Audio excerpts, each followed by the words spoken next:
Pagi ini ya kita akan melanjutkan tugas kemanusiaan kita, yaitu untuk mengevakuasi korban ATR yang sudah ditemukan exact location-nya. Tadi malam 10 orang bermalam di sana untuk menjaga jenazah. Kemarin prosesnya hampir 5 jam belum bisa dibawa karena sulitnya medan. Artinya apa? Rekan-rekan yang mau ke sana, saya tidak mau hanya bermodalkan semangat. Di samping modal semangat, tetapi harus kondisi kita betul-betul sehat. Ya. Yang tidak sehat, laporkan, tidak usah berangkat. Artinya apa? Bahwa kita betul-betul ingin melaksanakan tugas.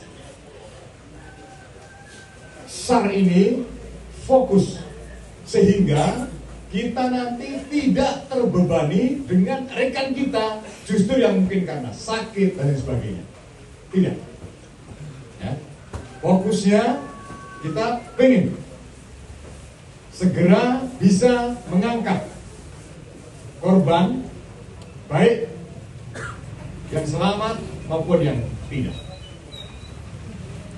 Apapun kondisinya, kita masih berharap seperti itu. Ya. Yang kedua, yakini bahwa ini adalah tugas kemanusiaan, bahwa ini adalah tugas mulia. Keluarga korban yang mungkin hari ini berada di Makassar, yang hari ini mungkin berada di kampung halamannya, mereka detik demi detik, waktu demi waktu menunggu kabar dari kita. Untuk itu kitalah yang akan mengabarkan bahwa kita betul-betul bekerja maksimal untuk kegiatan ini.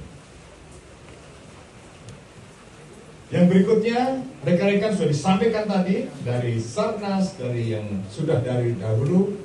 Kondisi medan di sana ketinggian 1353 mdpl. Artinya apa? Di sana cuacanya tidak biasa-biasa saja.